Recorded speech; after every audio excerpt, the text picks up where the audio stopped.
नया IBN 7 हौसला है।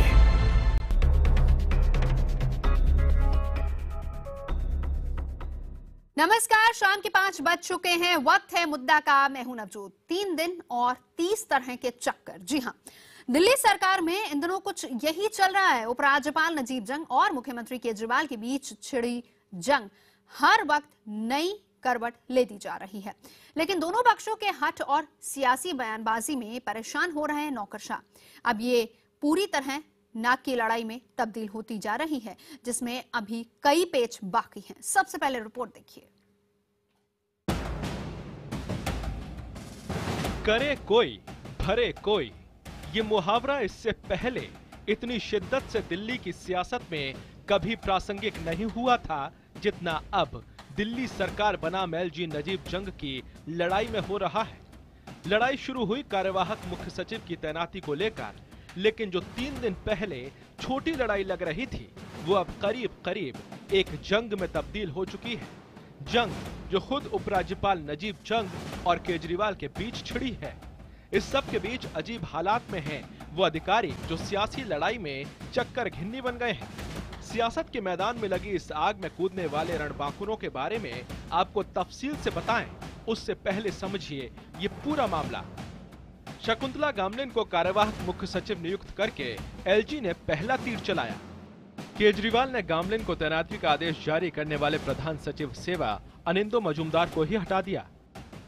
LG ने केजरीवाल का आदेश निरस्त कर मजूमदार को दोबारा नियुक्त कर दिया। दिल्ली सरकार ने मजूमदार का दफ्तर सील करके राजेंद्र कुमार को प्रधान सचिव सेवा का अतिरिक्त कार्यभार दे दिया। LG ने तुरंत एक्शन लेते हुए राजेंद्र कुमार को प्रधान सचिव सेवा से हटा दिया। LG ने जैसे ही राजेंद्र कुमार को मुख्य सचिव सेवा पद से हटाया, उप मुख्यमंत्री मनीष सिसोदिया ने ट्वीट किया। अजीब बात है, एक संवैधानिक अधिकारी उप मुख्यमंत्री तक चिट्ठियां पहुंचने से पहले ही लीक कर रहा है। क्या संविधान में इसकी इजाजत है? हालांकि बाद में सिसोदिया ने ट्विटर पर ही चिट्ठी मिलने की बात मानी। बीजेपी से लेकर कांग्रेस तक हर सियासी दल इस जंग पर दिल्ली सरकार और केजरीवाल को घेर रहा है। इसकी बड़ी वजह यह भी है कि हर क्रिया और उसकी प्रतिक्रिया में नुकसान अफसरों का हो रहा है। कमरों को बंद कर देना, ताले लगा देना, अधिकारियों को सैक कर देना, ये शायद मुझे लगता है या तो अनुभवहीनता की कमी है या एरोगेंस इस हद तक है कि दुर्व्यवहार की पराकाष्ठा है। किसी भी पदाधिकारी को आप कागज पे, फाइल पे आप कुछ लिख सकते हैं। ये तरीका है डेमोक्रेसी का। ताला बंद कर देना, कमरे में घुसने नहीं देना, मैं समझता हूं कि ये उचित नहीं है। दिल्ली सरकार में अधिकारियों को लेकर उठाए जा रहे तमाम कदमों पर फिल वक्त हर किसी की नजर है। आशंका इस बात की भी जताई जा रही है कि अगर दिल्ली सरकार का कामकाज यूं ही चलता रहा और मौका बेमौका LG से टकराव जारी रहा तो अफसरों का मनोबल भी टूट सकता है। इस बीच केंद्र ने भी अधिकारियों को सियासत की आग में झोंकने पर कड़ा ऐतराज जताया है कि सिविल सर्विसेज के अधिकारियों के साथ जरा सम्मानजनक व्यवहार रहे, उनकी गरिमा के अनुकूल। अन्यथा क्या होता है कि ये वारदात या इस किस्म का प्रभाव मात्र व्यक्ति विशेष या अधिकारी विशेष तक सीमित नहीं रहता, दूसरे अधिकारियों पर भी इसका प्रतिकूल असर पड़ता है। दिल्ली के उपराज्यपाल नजीब जंग और दिल्ली सरकार के बीच ये जंग हर गुजरते दिन के साथ तेज होती जा रही है। इस लड़ाई की शुरुआत मुख्य सचिव KK शर्मा के छुट्टी पर जाने के बाद शुरू हुई थी, लेकिन सियासी हलकों में चर्चा तो ये भी है कि KK शर्मा केजरीवाल से नाराज होकर ही छुट्टी पर गए हैं और वो अपनी छुट्टी आगे भी बढ़ा सकते हैं। यानी आने वाले दिनों में भी जंग ए दिल्ली यूं ही जारी रहने वाली है और इस जंग में गाज गिरेगी अधिकारियों पर। Bureau report, IBN 7। तो कई बड़े सवाल हैं जिनका जवाब मिलना बेहद जरूरी है और तमाम खास मेहमान हमारे साथ रहेंगे जिनसे हम जवाब भी जानेंगे। लेकिन बड़े सवाल जो हैं, क्या LG बनाम केजरीवाल में अधिकारियों का नुकसान हो रहा है? ये सबसे बड़ा सवाल है। इसका जवाब हम जानेंगे आज मुद्दा में। इसके अलावा एक और बड़ा सवाल है, क्या इस अनचाही लड़ाई से नौकरशाहों के मनोबल पर असर पड़ेगा? एक और सवाल है, क्या केजरीवाल सियासी फायदे के लिए जानबूझकर टकराव चाहते हैं? और बड़ा सवाल ये भी कि क्या दिल्ली में संवैधानिक अधिकारों को और साफ करने की जरूरत है या नहीं? तमाम ऐसे सवाल हैं जिनका जवाब मिलना जरूरी है। जवाब जानेंगे खास मेहमानों से जो मेरे साथ मौजूद हैं। परिचय आपका करा देती हूँ।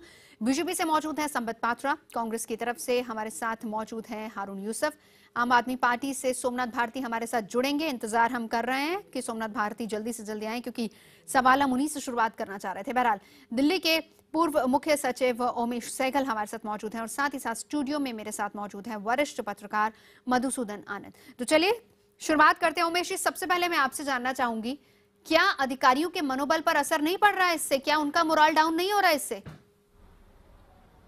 इसमें कोई शक नहीं है कि मोरल डाउन ही नहीं हो रहा, मोरल बिल्कुल खत्म हो रहा है। और आप सोच नहीं सकते हैं आज सुबह से कितनी फोन्स मुझे आ चुकी हैं इस पे कि कितने लोग परेशान हैं। वो लोग तो परेशान हैं ही जिनके साथ ये वाकया घट रहा है, बट उसके अलावा जो बाकी लोग हैं उन पे कौन सा मैसेज जा रहा है? उन पे भी यही मैसेज जा रहा है कि अगर आप कोई उपराज्यपाल का संदेश मानेंगे तो चीफ मिनिस्टर आपसे नाराज हो जाएंगे, अगर आप चीफ मिनिस्टर का संदेश मानेंगे तो उपराज्यपाल नाराज हो जाएंगे। क्या समन्वय की कमी लग रही है आपको? क्या लग रहा है, क्योंकि आपने भी इस पद पर काम किया है, क्या लग रहा है कमी कहां पर है? कमी तो इनकी अंडरस्टैंडिंग में है। इस पर्टिकुलर मामले में तो मेरा ख्याल कमी मुख्यमंत्री की तरफ से ज्यादा है। अगर मुख्यमंत्री को 40 घंटे वो फाइल रखनी थी तो उनको ये चाहिए था कि इस 40 घंटे में वो उपराज्यपाल से मिल लेते, उपराज्यपाल से फोन पे बात कर लेते, उपराज्यपाल से दूसरे तरीके से संपर्क कायम कर लेते। आज जो ये अपने सेक्रेटरी को यूज कर रहे हैं उस सेक्रेटरी को भेज देते कि जाके उपराज्यपाल साहब से आप बात कराइए, और अपना पॉइंट ऑफ व्यू उनके सामने तब रख देते, और उस समय अगर उपराज्यपाल उनकी बात मान जाते तो ये स्थिति पैदा ही न हुई होती। अब जब ये आप 40 घंटे रख के बैठे रहे और के शर्मा बाहर चले गए, उनकी जगह पे किसी को नियुक्त करना है, तो उपराज्यपाल ने डायरेक्ट आदेश इशू करने के लिए बाध्य हो गए थे। अब आप ताली हमेशा दो हाथ से बजती है, मैं इसलिए किसी पे इस पर टिप्पणी नहीं करना चाहता हूं, बट पॉइंट ये है कि जिस भी हाथ से ताली बजी, ताली जो बजी वो लोगों के जो थप्पड़ लगे वो लोगों के अफसरों की गाल पे लग रहे हैं। बिल्कुल, अफसर इसमें पिस रहे हैं। आप रहिए हमारे साथ। उमेश जी, मैं लौटूंगी आपके पास। संबित पात्रा, मैं आपके पास आना चाहूंगी। कमी यहाँ पर कैसे लग रही, कैसे चलेगी दिल्ली सरकार? क्योंकि केजरीवाल सीधे तौर पर कई बार ये इशारा और निशाना भी साध चुके हैं कि ये सब कुछ केंद्र और बीजेपी के निशाने पर हो रहा है। देखिए नवजोत, एक बहुत आश्चर्यजनक विषय है। आपको ध्यान होगा चंद दिनों पहले केजरीवाल जी ने एक चिट्ठी जारी किया था और तमाम जो अधिकारी हैं, जो ब्यूरोक्रेट्स हैं, उनको कहा था कि अगर केजरीवाल के खिलाफ या उनके मंत्रियों के खिलाफ किसी प्रकार का डिफेमेशन का केस आता है तो आप झिझकिएगा नहीं, आप 499 और 500 के अंतर्गत केस कर दीजिएगा और लोगों को जेल भेजने का काम करिएगा। आज केजरीवाल जी क्या कर रहे हैं? आज जो भी कॉन्स्टिट्यूशनल कंफ्यूजन हो उसको एड्रेस करने के तरीके हैं, मगर आप पब्लिक में जाकर एक महिला अधिकारी को जिस प्रकार से डिफेम करते हैं, मेरा इतना कहना है कि आपके पास अगर कोई वाजिब सबूत थे, आपके पास एविडेंस है कि वो लेडी करप्ट हैं, तो आप उनके खिलाफ एफआईआर दर्ज कराइए, आप उनको कोर्ट में लेके जाइए, आप उनको जेल भेजिए। आपने ना तो अभी तक एक इंक्वायरी इंस्टिगेट किया है, ना तो आपने किसी प्रकार की जांच पड़ताल आरंभ करने की बात की है, मगर आप जाके पब्लिक के बीच में भाषण देते हो कि हमारे जो अधिकारी हैं वो तो भ्रष्ट हैं। आप बताइए, आप मुख्यमंत्री हो और आपने एक ही वाक्य से एक महिला के कैरियर को खत्म करने का काम किया है, तो क्या उस महिला अधिकारी को केजरीवाल के खिलाफ डिफेमेशन केस नहीं दायर कर देना चाहिए? संबित, हमारे साथ कुछ सोमनाथ भारती जुड़ चुके हैं, फोन लाइन पर मौजूद है। हम कोशिश करेंगे कि सोमनाथ भारती हमारे साथ आए, लेकिन फिलहाल सोमनाथ बहुत बहुत शुक्रिया, आप हमारे साथ जुड़े हैं। सबसे पहले ये बताइए, क्या अधिकारियों के लिए माहौल सही है दिल्ली में काम करने के लिए? क्या उनका मोरल डाउन नहीं हो रहा इन सब चीजों से? सबसे बड़ी बात हम सबको समझनी चाहिए कि हो क्यों रहा है ये। हो इसलिए रहा है कि एक पार्टी है जिसका नाम है भाजपा, वो दिल्ली में चुनाव बुरी तरह से हारी। अब उस हार के पीछे, उस हार के कारण वो जो 1 साल तक करती रही कि एलजी के थ्रू दिल्ली में राज्य करती रही, वो अभी भी करना चाहती है। ये आम आदमी पार्टी की सरकार पहली ऐसी सरकार थी जिसने आते के साथ जितने भी हमारे सारे सिविल सर्वेंट्स थे, सारे आईएएस पद, जो आईएएस ऑफिसर्स थे, जितने भी ऑफिसर्स थे, सबको बुला करके हमने कहा कि जो जो लोग ईमानदारी से काम करना चाहते हैं और जिन जिन को ईमानदारी से काम करने का से आज तक रोका गया, वो सभी दिल खोल के ईमानदारी पूर्वक काम करें। हमारा मंत्री, हमारा एमएलए, कोई भी आपके आड़े नहीं आएगा। और उस कल्चर को ये जो भाजपा एलजी के जरिए एक कॉन्स्टिट्यूशनल क्राइसिस के नाम पे खत्म करना चाहती है कि जो गवर्नेंस आम आदमी पार्टी दे रही है उससे डीरेल हो जाए।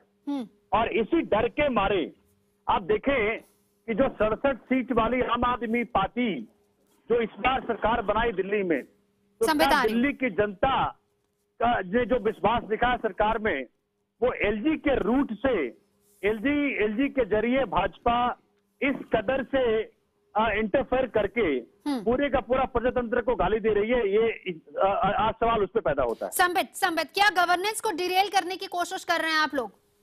देखिए नवजोत, जिस दिन से आम आदमी पार्टी का गठन हुआ है वो केवल आंसू रो रहे हैं कि हमें कोई गड्ढे में गिराने की कोशिश कर रहा है, हमारे खिलाफ कोई साजिश रच रहा है, हमारे खिलाफ कॉन्स्पिरेसी हो रही है, और हमेशा एलिगेशन की राजनीति इन्होंने किया है। ये पूरा विषय कॉन्स्टिट्यूशन और संविधान का है। अगर किसी प्रकार का भी संशय है, किसी प्रकार का कंफ्यूजन है, तो यहाँ कॉन्स्टिट्यूशनल एक्सपर्ट बैठे हैं। आपने अभी उमेश जी से पूछा है, उन्होंने अपना राय रखा। बहुत सारे एक्सपर्ट्स ने हमारे फेवर में कहा तो कुछ एक्सपर्ट्स ने इनके फेवर में भी कहा। मगर ऐसी परिस्थिति में मैच्योरिटी और पेशेंस से काम लेना चाहिए। प्रेसिडेंट और सुप्रीम कोर्ट हैं हम सब के ऊपर।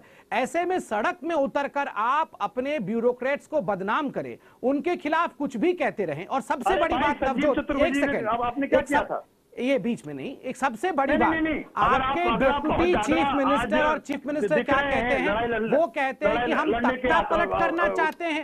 आप बताइए, हिंदुस्तान का जो डेमोक्रेसी है, हिंदुस्तान का जो लोकतंत्र है, वो पूरे विश्व में जाना माना लोकतंत्र है। ये कोई मुगल सल्तनत नहीं है जो यहाँ इनके पीठ में छुरा मार के तख्ता पलट कर देंगे। ये पूरे विश्व में कैसा संदेश भेज रहे हैं कि यहाँ तख्ता पलट की कोशिश हो रही है। आप बताइए नवजोत जी, ये 10 दिनों के लिए जो चीफ सेक्रेटरी रखना है, ये 10 दिन में नहीं, इफेक्टिवली 6 दिन है, क्योंकि 4 दिन इसमें पब्लिक छुट्टी है। ये 6 दिन में तख्ता पलट हो जाएगा। ये किस प्रकार की बातें कर रहे हैं अरविंद केजरीवाल और उनके तमाम पार्टी के लोग? संबित पात्रा जी, आप जो बातें कर रहे हैं वो बिल्कुल साफ साफ उससे जाहिर होता है कि आप इस कार्य में सम्मिलित हैं।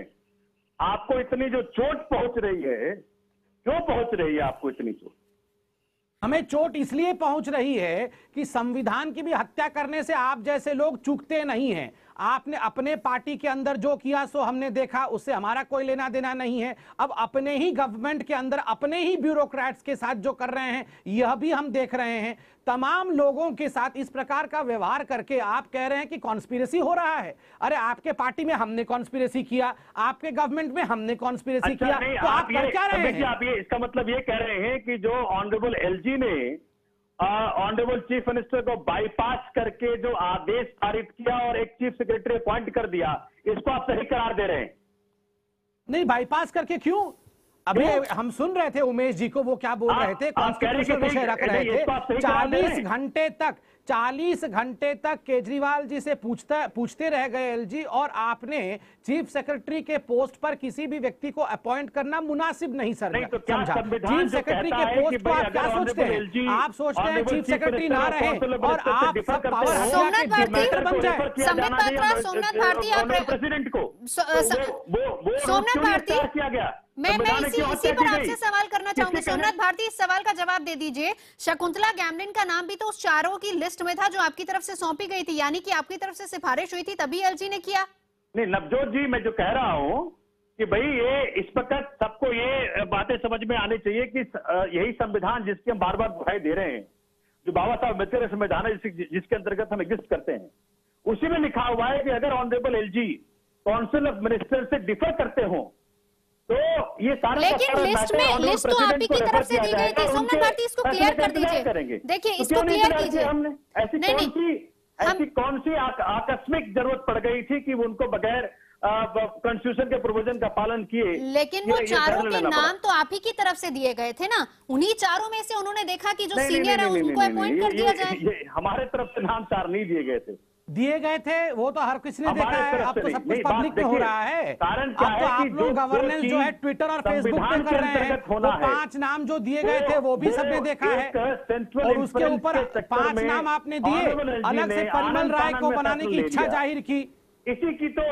इसी की तो हमें दुख है और इसी की सारी जनता को दुख है। ठीक है सोमनाथ भारती, आप रहिए। मैं हारून यूसुफ को भी इंक्लूड कर लेती हूं साथ ही। घोटाले में सम्मिलित थे। संबित हारून यूसुफ को भी इंक्लूड कर लेती हूँ। क्या दिल्ली में, क्योंकि आपकी सरकार रही है, शीला दीक्षित की भी सरकार रही है, क्या दिल्ली में ये जो माहौल है अभी अरविंद केजरीवाल की सरकार में, क्या यहाँ पर जितने अधिकारी हैं उनके लिए काम करने का माहौल सही है या नहीं, और क्या होना चाहिए? देखिए, पिछले 15 वर्ष जो सरकार थी दिल्ली में, उसमें कभी ऐसा मौका नहीं आया कि इस तरह का कन्फ्रंटेशन हो। डिफरेंस ऑफ ओपिनियन जरूर रहा है और उसको सॉर्ट आउट किया गया है बातचीत के जरिए। लेकिन अगर आप देखें पिछले 49 दिन की सरकार, ये आम आदमी पार्टी और केजरीवाल जी इल्जाम लगा लगा के लोगों को गुमराह करना चाहते हैं। और ये जो नई कंट्रोवर्सी एक्टिंग चीफ सेक्रेटरी पे है, ये गवर्नेंस से मुंह मोड़ने के लिए, और जो दिल्ली के लोग पिछले 3 महीने से दिल्ली का विकास जो थम गया है उसको कैसे भटकाया जाए, उसके जहन को ये नई लड़ाई शुरू कर दी। अगर पावर सेक्रेटरी के खिलाफ इस तरह की चीज वो फाइल पर लेकर आई हैं, जो आरोप लगाया है केजरीवाल जी ने, तो उसके खिलाफ इंक्वायरी क्यों नहीं ऑर्डर की? और जो सीनियर मोस्ट होता है कायदे से वो बनता है, और ये केवल 10 दिन का मामला था। इसको इतनी जिस तरीके से इसको उलझाया गया, इससे साफ जाहिर होता है कि आम आदमी पार्टी विफल हो रही है दिल्ली के अंदर किसी तरह का विकास करने के लिए, क्योंकि गर्मियां शुरू हो चुकी हैं, बिजली 8-8 घंटे जा रही है, पानी मिल नहीं रहा, लोगों को पेंशन नहीं मिल रही, राशन नहीं मिल रहा। हाँ। तो किस तरीके से एक नई कंट्रोवर्सी खड़ी की जाए जिससे वो अपनी जिम्मेदारी से बच। साहब चलिए, सोमनाथ भारती जुड़ चुके हैं। सोमनाथ भारती, दोनों सवालों का जवाब दे दीजिए। पहला ये कि आप मुद्दे से भटक रहे हैं, दूसरा ये कि क्या इसको आराम से सुलझाया जा सकता था, क्योंकि ये सिर्फ 10 दिन का ये मामला था। आप एक बार 49 दिन रहे थे और अब सोमनाथ भारती से जवाब ले लेते हैं। हारून जी जवाब ले लेते हैं एक बार। दिल्ली देख रही है। हारून जी एक बार जवाब ले लेते। सोमनाथ भारती। नवजोत जी, मैं अपने कंस्टिट्यूंसी की बात कर लूं। मेरे कंस्टिट्यूंसी में जो कि ऑलमोस्ट पॉस मानी जाती है, 80% लोग वेल ऑफ हैं यहां पे, इस क्षेत्र के अंदर भी जो कांग्रेस और भाजपा की एडमिनिस्ट्रेशन है, इसके कारण यहां पे अभी तो जो मैं देख रहा हूं कि ना तो पानी की व्यवस्था इन्होंने ढंग से पीछे करी, पूरी की पूरी वाटर नेटवर्क डिस्टर्ब्ड है, सीवर की व्यवस्था ढंग से कुछ भी काम नहीं करता। क्या एडमिनिस्ट्रेशन उन्होंने दिया है। और ये जो अभी हारून जी बात कर रहे थे, दिल्ली के अंदर पहली बार द्वारका जैसा इलाका जो बरसों से सूखा पड़ा था, वहां पानी पहुंचा। किसने पहुंचाया वह पानी? वो आम आदमी पार्टी की सरकार ने पहुंचाया। इन समस्याओं पर चर्चा किसने शुरू की? आम आदमी पार्टी ने शुरू की। आम आदमी पार्टी की सरकार उन सारे मुद्दों के प्रति कमिटेड है, और उनमें से कई समस्याएं जो पानी की हो, बिजली की हो, ये सारी समस्याएं जो सॉल्व हो सकती थी हमने सॉल्व करके दिखाई। और जो कंफर्ट जोन है जिसमें कि कांग्रेस के भी करप्ट लोग, भाजपा के भी करप्ट लोग, क्रोनी कैपिटलिस्ट और जो करप्ट ऑफिसर्स हैं, इन सब का जो नेटवर्क बना हुआ है, एक कंफर्ट जोन को बहुत गहरा आघात पहुंचा है। और उस आघात के कारण ही एक इतनी पॉपुलर सरकार जो 67 सीट लेकर के आई, उसके खिलाफ साजिशें रची जा रही हैं। ठीक है, सिर्फ एक सवाल का जवाब जो आपने अभी तक नहीं दिया है, सोमनाथ भारती, ये बता दीजिए, 10 दिन का मामला था, ये भी सवाल आप पर उठ रहा है, संबित पात्रा सवाल उठा रहे हैं, हारून यूसुफ सवाल उठा रहे हैं, क्या इसको आराम से सॉर्ट आउट नहीं किया जा सकता था? नहीं, वो तो हम तो आराम से ही कर रहे थे।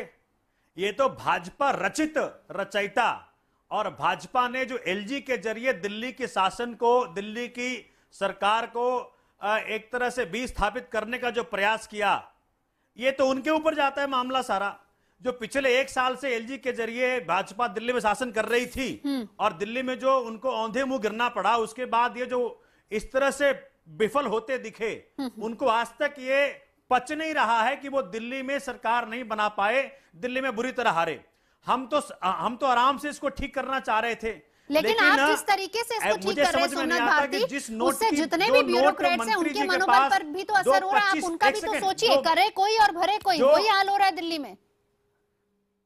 मैं तो नवजोत जी जो यहां पे एम्स के अंदर चतुर्वेदी साहब को, जो ईमानदार ऑफिसर थे, जेपी नड्डा साहब के बारे में बोलने के कारण हटा दिया गया, उससे तो मोरल उनका मोरल बहुत बहुत बूस्टअप हो रहा था।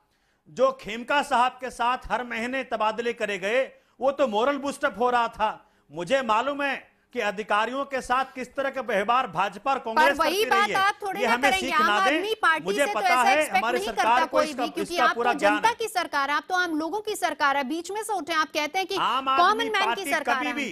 नवजोत जी, आम आदमी पार्टी कभी भी अपने कारण, अपने इंटरेस्ट के कारण अगर कुछ गलत करती दिखाई दे तो बताइएगा। ठीक है, रहिए हमारे साथ। मधुसूदन जी भी हमारे साथ मौजूद है, एक न्यूट्रल वॉइस। मधुसूदन जी, आप ये बताइए, इस पूरे मामले को क्या ये आराम से सॉर्ट आउट हो सकता था मामला? और दूसरा ये कि क्या जिस तरीके से इसको पूरा खींचा जा रहा है, क्यों इसको पॉलिटिसाइज किया जा रहा है? देखिए, 10 दिन की बात थी, इस मामले को बहुत एमिकेबली सुलझाया जाना चाहिए था। ये आम आदमी पार्टी का ये स्वभाव है कि वो विवादों में बना रहना चाहती है, और विवादों में बना रहकर ही वो सत्ता के जो तमाम प्रतीक हैं उनको लगातार चुनौती देती है। वो मीडिया को चुनौती देती है, वो प्रतिपक्ष को चुनौती देती है, वो अपने अंदर पार्टी में जो असहमति रखते हैं उनको चुनौती देती है। उसकी कार्य पद्धति ये है। लेकिन इस मामले में मैं कम से कम ये समझता हूं कि एक तो जो उपराज्यपाल के और मुख्यमंत्री के जो अधिकार हैं उनके बारे में कुछ स्पष्टता नहीं है। इस बारे में खासतौर से जो कानून और व्यवस्था का मामला है और जो लैंड का मामला है उसको छोड़कर बाकी मामले मुख्यमंत्री के अधीन आते हैं। और अगर आप इसको पूर्ण राज्य का दर्जा देना चाहते थे और आपने लगातार इस तरह की मांग सभी पार्टियों ने की है, तो क्या मुख्यमंत्री को ये हक नहीं होना चाहिए कि वो अपनी मर्जी का आदमी नियुक्त करे? जवाबदेह कौन है? जवाबदेह उपराज्यपाल हैं या मुख्यमंत्री हैं? अगर मुख्यमंत्री जवाबदेह हैं तो मुख्यमंत्री को कायदे से ये पूरा अधिकार होना चाहिए कि उनकी पसंद से वहां नियुक्ति होनी चाहिए। लेकिन लिस्ट में तो नाम था, लिस्ट में उनका नाम था, ये बात सही है। लेकिन बिना लिस्ट में से जैसे 4 नाम या 5 नाम भेजे गए हैं, उनमें कि हम इसको चुन रहे हैं, इसके बारे में सहमति नहीं ली गई ना मुख्यमंत्री की। अचानक 4 नामों में से जिसका भी नाम एलजी ने पिक किया उनको एक बार अरविंद केजरीवाल को कायदा होता है कि उसको विश्वास में लेते हैं, जो विश्वास में नहीं लिया फिर उनकी भी, मुख्यमंत्री की भी गलती है कि 40 घंटे तक वो फाइल पर चढ़कर बैठे रहे।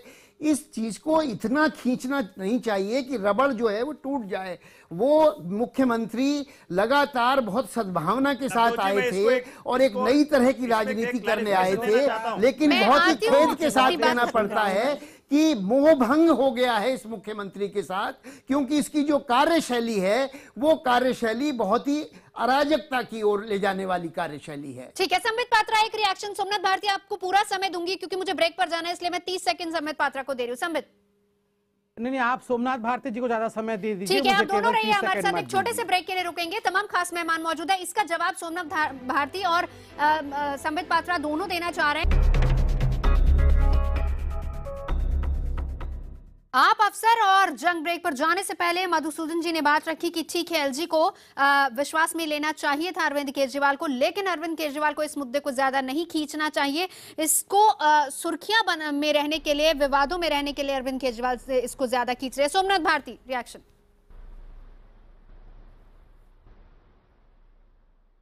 देखिए, मधुसूदन जी ने जो कहा है अभी, उसमें मैं एक चीज उनको बताना चाहता हूं कि जो चैप्टर 4 और चैप्टर 5 है ट्रांजैक्शन ऑफ बिजनेस रूल्स 1993, उसके अंदर स्पेसिफिकली ऐसे मुद्दों को, चूंकि ऐसे मुद्दे आ सकते हैं कि जब lieutenant governor council of minister से डिफर करे किसी मुद्दे पे, तो वो उस ऐसे मामलों में, ऐसे मौके पर इस तरह के मामले ऑनरेबल प्रेसिडेंट को रेफर किए जाएं, ऐसा चैप्टर 5 में लिखा। मैं भी पढ़ रहा था इसको।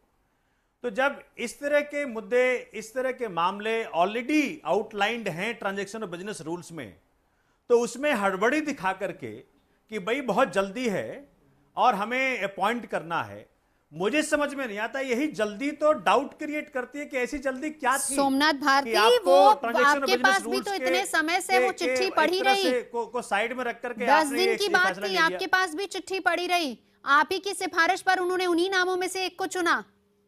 नहीं, जो आपने पहली बात, नवजोत जी, जो आपने पहली बात बताई थी, वो थोड़ी सी उसमें मैं करेक्शन करना चाहता हूं कि ये चारों नाम प्रपोज किए गए थे ऑनरेबल एलजी के द्वारा, हमारे द्वारा नहीं। हम तो चाह रहे थे किसी 5वें नाम को।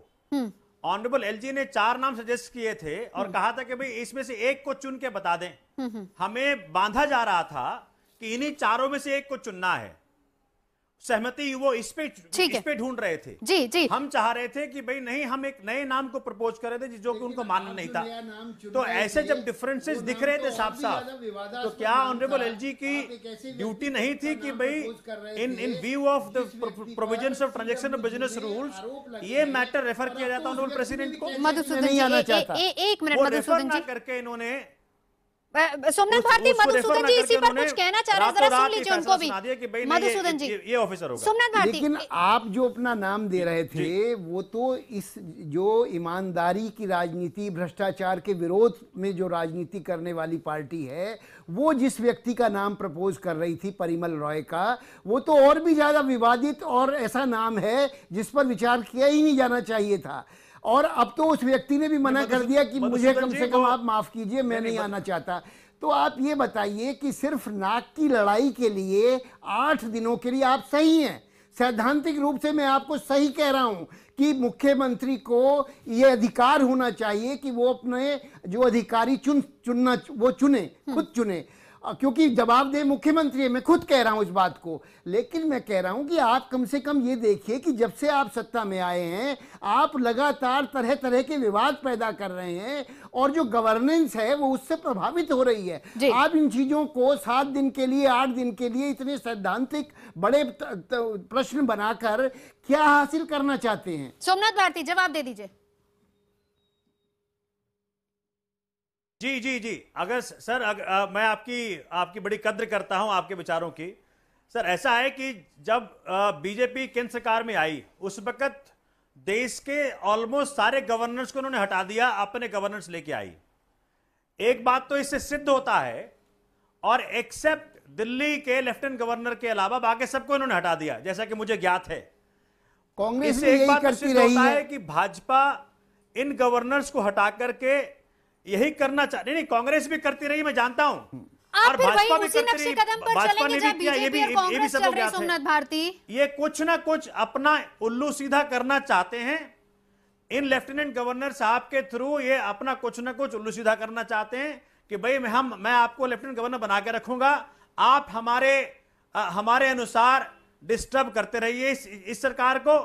यही शायद ऐसा लगता है कि ऐसी ही कुछ डील इनके बीच में हुई है। संबित पात्रा जवाब देना चाहेंगे इसका? आप कुछ कहना भी चाह रहे थे संबित।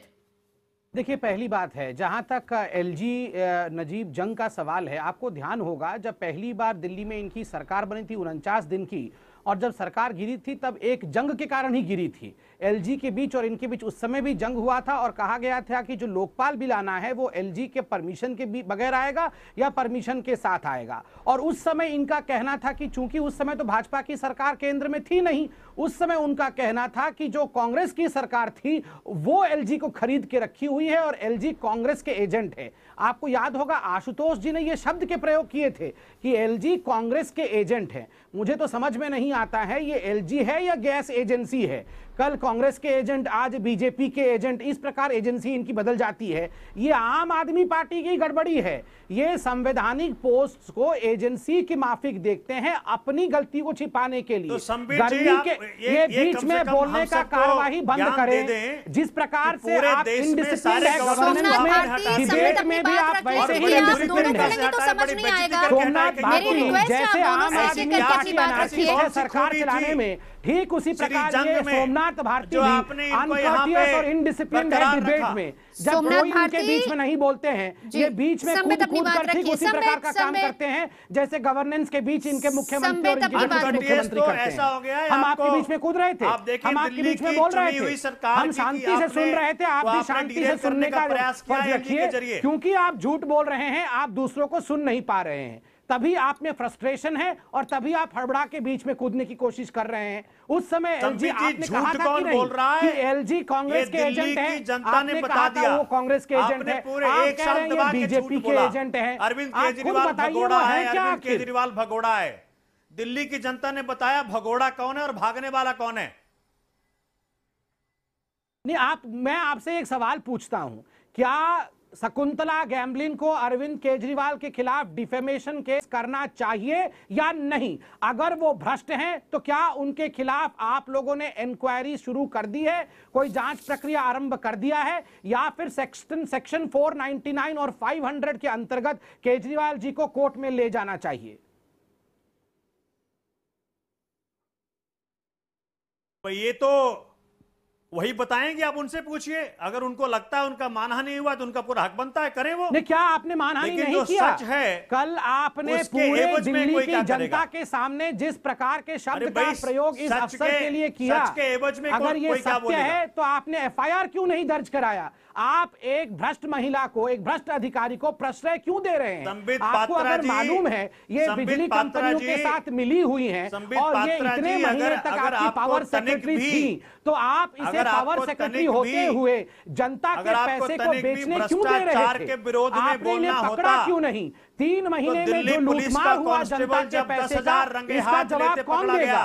मेरा सवाल है, 3 महीने तक शकुंतला गैम्बलिन ने जो जनता के पैसे को हड़पा है, उसका जवाब कौन देगा? कौन उनके पीछे था? क्या अरविंद केजरीवाल के कहने पर वो पैसे की कारोबार कर रही थी पावर कंपनीज के साथ? अगर ऐसा था तो आपने जांच का आदेश क्यों नहीं दिया? क्या कॉम्प्लायंस है आपका और उनके बीच में? भाई, जांच का आदेश दिया या नहीं दिया और वहां पे क्या कार्रवाई चल रही है, ये दिल्ली सरकार नहीं। आप आज डिबेट में, आप तो एमएलए हैं, आप तो सारी फाइलें पढ़ लेते हैं। मुद्दा है, अभी आप बता रहे थे कि आपने वो फाइलें पढ़ी हुई हैं, तो आप बता दीजिए ना इस डिबेट में कि आपने जांच के आदेश दिए हैं या जांच के आदेश नहीं दिए हैं? आप मुझे ये बताएं, बता दीजिए, क्या आप इस बात में राजी हैं कि एक चुनी हुई सरकार को बाईपास करके एक अधिकारी को नियुक्ति की जाए? ये अधिकार मैं और आपके पास नहीं है, ये अधिकार राष्ट्रपति देंगे, महामहिम राष्ट्रपति के पास रेफरेंस हुआ है, वो देंगे। मगर आप ये बताइए, आपके पास जो अधिकार है इंक्वायरी आरंभ करने का शकुंतला गैम्बलिन के खिलाफ, आपने वो इंक्वायरी किया? कौन से जांच में वो भ्रष्ट पाई गई? अगर इंक्वायरी नहीं किया तो क्यों डिफेम किया? अगर इंक्वायरी नहीं किया तो क्या आप लोग भी उस भ्रष्टाचार में सम्मिलित हैं? ये प्रश्न उठता है। आप दोनों बात कर रहे हैं, मैं साथ ही साथ हारून यूसुफ जी आपको भी इंक्लूड करना चाहूंगी। सोमनाथ भारती, पावर कंपनीज के भ्रष्टाचार में कौन सम्मिलित है और ऐसा कौन से भ्रष्टाचार को रोकने के लिए आपने संजीव चतुर्वेदी को हटाया था? यूसुफ से भी बात कर लेते हैं क्योंकि आप उस सवाल का जवाब नहीं दे रहे। हारून यूसुफ जी बोल रहे थे वो all India institute of medical service में है, अभी बोल रहे हैं वो पावर कंपनी में है। ये जग जाहिर नहीं है क्या? ये संजीव चतुर्वेदी पावर कंपनी के बात कर लेते हैं। अरे संजीव चतुर्वेदी पावर कंपनी के सेक्रेटरी थे क्या बोल रहे हैं आप? खुद मुख्यमंत्री ने कहा है कि शकुंतला गैम्बलिन पावर कंपनियों के साथ मिली भगत कर रही थी। अगर 3 महीने से ये सब मालूम था तो आप चुप क्यों बैठे थे? आपने उन्हें पकड़ा क्यों नहीं? ठीक है संबित, आपने अपना सवाल रख दिया। क्यों होने दिया? संबित सवाल रख दिया। सोमनाथ भारती जी जवाब नहीं दे पा रहे हैं इसका। मैं हारून यूसुफ के पास जाना चाहूंगी। सोमनाथ भारती जी बाकियों को भी समय दीजिए। हारून यूसुफ जी। नवजोत जी, मैं इसका जवाब देना चाहता हूं। आप अगर जवाब जवाब पूछ रहे हैं सोमनाथ जी, आप नहीं दे रहे हैं जवाब। मैं लौटती हूँ, आप दीजिएगा जवाब, क्योंकि ये जवाब हमें जानना जरूरी है। हारून जी से सवाल कर ले। बता रहा हूँ आपको। अच्छा ठीक है, आप जवाब दीजिए। हारून जी आती हूँ। सोमनाथ भारती जी जो अभी ट्रांजैक्शन ऑफ बिजनेस रूल्स का दावा कर रहे थे, जैसे ही वकील तो हो सकते हैं वो, जैसे ही बार बार जिस तरीके से गैम्बलिन जी ने ऑफिसर्स अपॉइंट किए जाते हैं, प्रक्रिया जानने की भी जरूरत है। एक-एक करके 4 लोग जो शॉर्टलिस्ट किए गए थे वो सीनियरिटी वाइज थे और उसकी तह में जाने से आरोप लगाने की आदत है। गंभीर आरोप लगाना। सोमनाथ भारती, मैं जवाब लूंगी, बस 30 सेकंड के लिए रुकिए। हारून जी अपनी बात खत्म कर ले और मैं उसी पर जवाब लूंगी आपका। हारून जी अपनी बात खत्म कीजिए। देखिए, सोमनाथ जी की उत्सुकता जो है, अरविंद केजरीवाल जी ने कई लोगों को मिनिस्टर इन वेटिंग छोड़ दिया है, तो वो झूठ को जिस बेहतरीन तरीके से डिफेंड कर सकते हैं, सोमनाथ भारती जी वो काम कर रहे हैं यहाँ बैठ के। और जो ऑफिसर्स, 4 ऑफिसर्स की लिस्ट थी वो सीनियोरिटी के अरुण जी देखिए, ये तो पर्सनल एलिगेशन हो गया। ये बात सही है कि एक मैं नहीं चाह रहा था कि पर्सनली किसी को हिट करोगे इस तरह से, ऐसा है। लेकिन आपकी दर्द मुझे समझ में आती है। जब अगर आपको जब आप जीरो पे रिड्यूस हो गए हो, आपकी पीड़ा तो मैं जान रहा हूं, पॉलिटिकल करियर का अंत हो गया है, आपको मंत्री बनना था और तोमर जी को बना दिया गया, कांग्रेस केंद्र में अपोजिशन तक नहीं बन पाया, तो मुझे आपका दर्द समझ में आता है। अच्छी नहीं कोई कि आपको भ्रष्ट और भ्रष्टाचारियों की चिंता कितनी करनी होती थी, इससे जग जाहिर हो गया किस तरह से आप हर साल हर बार 11,000 करोड़ के लोन का बोझ दे रहे थे दिल्ली सरकार पे। ये सबको समझ में आ गया किस तरह से आपने दोनों हाथों से देश को भी लूटा, दिल्ली को भी लूटा, दिल्ली की जनता को दोनों रहिए हमारे साथ, किससे मिलकर दोनों रहिए, चर्चा जारी रहेगी, लेकिन चर्चा जारी रहेगी। उमेश जी, मैं बस एक सवाल आपसे पूछना चाहूंगी, जो सवाल रह गया था, क्या संवैधानिक अधिकारों को साफ तरीके से, सही तरीके से स्पष्ट नहीं किया गया? क्या वहां पर भी पारदर्शिता लाने की जरूरत है, क्लियर करने की जरूरत है, हाँ या ना? जी उमेश जी। बिल्कुल साफ स्पष्ट है, कोई इसमें डाउट नहीं है जी। ये जो ट्रांजैक्शन ऑफ बिजनेस रूल्स की आज बात कर रहे हैं, एक साल पहले जब ये ट्रांजैक्शन ऑफ बिजनेस रूल्स की बात की गई थी कि उसके मुताबिक ये एक्ट पहले एलजी पास करेंगे, उसके बाद असेंबली में जाएगा, तो उन्होंने कहा जी transaction of business rules illegal है, हम तो कॉन्स्टिट्यूशन फॉलो करेंगे। अब कॉन्स्टिट्यूशन से हट के फिर ये ट्रांजैक्शन ऑफ बिजनेस रूल्स में आ गए हैं।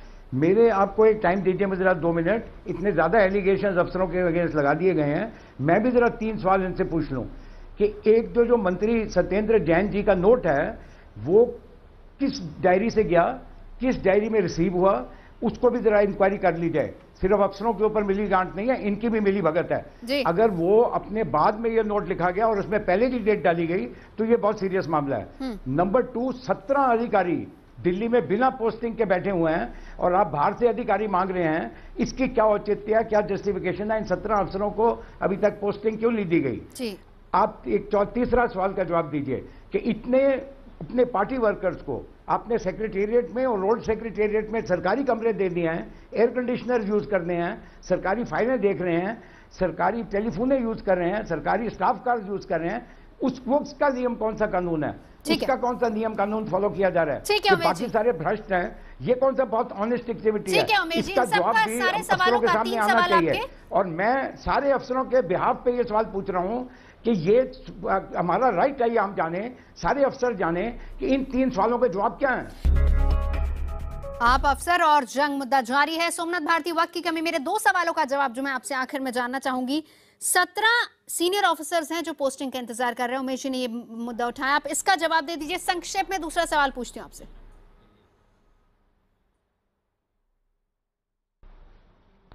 उमेश सहगल जी से मैं गुजारिश करूंगा कि अपने तथ्यों की जांच थोड़ी गहराई से कर लें। ऐसे कोई ऑफिसर नहीं है जो बगैर काम का, बगैर किसी पोस्टिंग के बैठे हुए हैं। मुझे जहां तक जानकारी है, ऐसा कोई ऑफिसर नहीं है। दूसरी बात, जी आपकी जानकारी गलत है, आप इस जानकारी को करेक्ट करिए। 17 ऐसे अफसर बैठे हुए हैं, इंक्लूडिंग ये अफसर जिसको कि आप सेक्रेटरी अपॉइंट करना चाहते थे, ये बिना पोस्टिंग के। सहगल साहब, अगर आपके पास सूची है तो बता दीजिए भाई। आप सरकार से बाहर बैठ के सरकार के बारे में इतनी गहरी जानकारी रखते हैं, मुझे तो मालूम है कि ये आपकी जानकारी गलत है। मैं आपसे प्रार्थना करूंगा आप इसकी फिर से जांच करके आइए। ठीक है सोमनाथ भारती, मेरा आखिरी सवाल। आप कह रहे थे सोमनाथ भारती भाई, गैमलिन जी पावर सेक्रेटरी, गैमलिन जी नहीं, आप जवाब दे दीजिए, मैं उसके बाद अगला सवाल करूंगी। आप जवाब दीजिए गैमलिन पर। जो बार बार संबित पात्रा जी भी उठा रहे थे कि अगर उनके ऊपर एलिगेशन है तो आप क्या जांच कर रहे हैं? दिल्ली सरकार क्या जांच कर रही है, ये पब्लिक, ये हमें इनको बताना नहीं पड़ेगा। ऐसे कोई भी भ्रष्ट और ऐसा कोई भी ऑफिसर जो कि किसी भी पावर कंपनी और किसी भी कंपनी की ब्रोकरेज करती नजर आएगी मेरी सरकार में, उनके साथ बहुत सख्ती से कार्रवाई होगी। ये हम सबने नीरा राडिया टेप को विटनेस किया है। ठीक है, संबित कुछ कहना चाह रहे हैं, बोलिए संक्षेप में, 30 सेकंड का वक्त बचा है। किस तरह से करप्ट पॉलिटिशियन, करप्ट ब्यूरोक्रेट, ठीक है, आपने कहा कि आप जानकारी लोगों को नहीं देंगे। संबित 30 सेकंड इस जल्दी तरह से। के धंधों में इन्वॉल्व होते हैं, हम सबने देखा है। मैं सोमनाथ जी से ये पूछना चाहता हूं, अभी वो कह रहे थे कि वो हमें बताएंगे नहीं या पब्लिक को बताएंगे नहीं कि वो क्या कार्यवाही कर रहे हैं। संक्षेप में। अगर आप ये नहीं बताएंगे तो आप ये क्यों बता रहे थे कौन भ्रष्ट है और उसको क्यों समय दे रहे थे सावधान होने का? आपको पहले कार्यवाही करनी थी, उसके बाद बताना था कौन भ्रष्ट था और क्या काम हो चुका है उसके खिलाफ। आपने काम क्या किया वो नहीं बताना है, मगर कौन कैसा है उसका कैरेक्टर असैसिनेशन कर देना है। ठीक है, ठीक है। मेरा एक सवाल रह गया, जाते जाते सोमनाथ भारती उस सवाल का जवाब दे दीजिए। आप लोगों ने मीडिया पर बैन क्यों लगाया कि मीडिया सेक्रेटरिएट में नहीं आ सकता? एक सवाल का जवाब दे दीजिए सोमनाथ भारती। मेरा आखिरी सवाल 10 सेकंड में जवाब चाहिए। मीडिया पर बैन क्यों लगाया है? क्यों मीडिया की एंट्री पर बैन लगाया गया? आपसे कुछ ही देर पहले आप ही की सरकार की तरफ से आदेश आया है। भाई जिन मीडिया के साथी ने जानबूझ करके सुपारी ले रखी है, मीडिया में अच्छे लोग भी हैं, खराब लोग भी हैं, लेकिन जो मीडिया करप्ट लोगों के हाथ में खेल रहा है उनके खिलाफ अगर बैन की बात करें तो उसमें क्या बुराई है? ठीक है, ये आपका जवाब है। मुद्दा में